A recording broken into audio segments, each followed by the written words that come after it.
First King chapter 9. When Solomon had finished building the temple of the Lord and the royal palace, and had achieved all he had desired to do, the Lord appeared to him a second time, as he had appeared to him at Gibeon.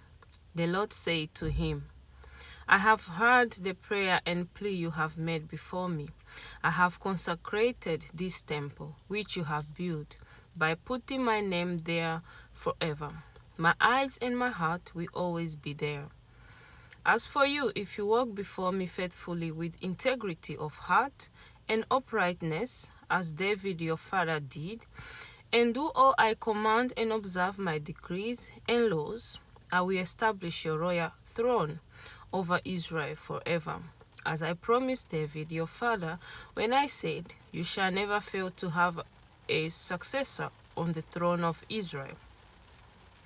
But if you or your descendants turn away from me and do not observe the commands and decrees I have given you, and go off to serve other gods and worship them, then I will cut off Israel from the land I have given them and will reject this temple I have consecrated for my name.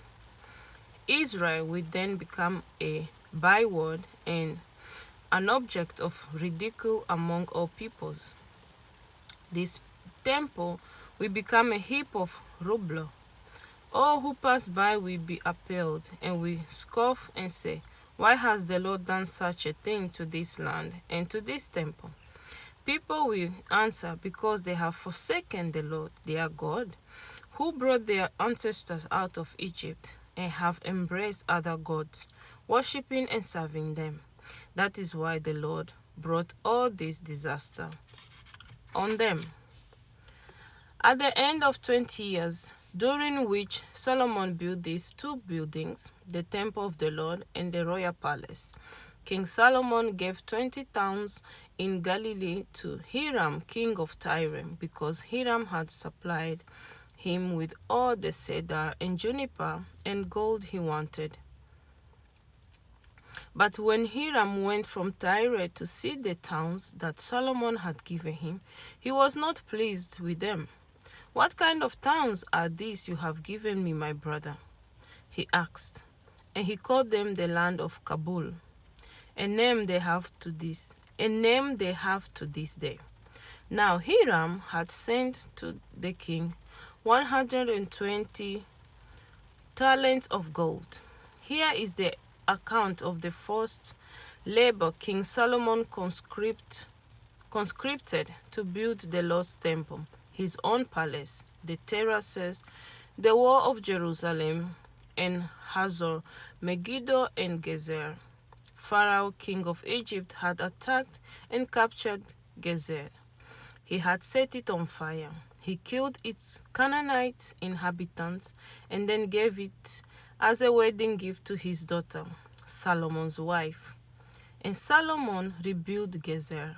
He built up Lower Beth Horon, Baalat, and Tadmor in the desert within his land, as well as all his store cities and towns for his chariots and for his horses, whatever he desired to build in Jerusalem, in Lebanon, and throughout all the territory he ruled.